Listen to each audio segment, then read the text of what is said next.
माझ्या प्रिय बालमित्रांनो, बघा आपल्या घरी ना आपली एक मोठी बहीण असते.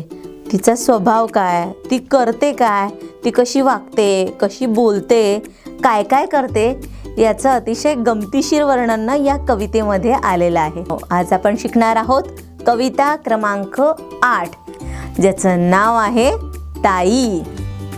काम काम करते नुसती, काम काम करते नुसती, रिकामीच तशी, झोक्यामध्ये बसते ग आजीबाई जशी. सकाळ होता दिन उगवतो, सकाळ होता दिन उगवतो, रोज रोज नवा, पहाटेला फिरण्या जाऊन, पहाटेला फिरण्या जाऊन, मोकळी खाते हवा. त्यानंतर घरी येता, त्यानंतर घरी येता, हातात चहा लागते, थोडा नाश्ता होताच मग जेवायला मागते.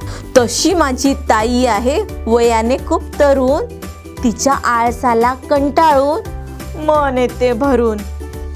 तिच्या अशा स्वभावाने, तिच्या अशा स्वभावाने कामे वाढतात माझी, तिच्यासाठी रोज वेगळी करावी लागते भाजी. कोणीतरी तिला येऊन थोडं तरी सांगा, आळशी स्वभाव बदलून म्हणा जरा कामाला लागा, आळशी स्वभाव बदलून म्हणा जरा कामाला लागा.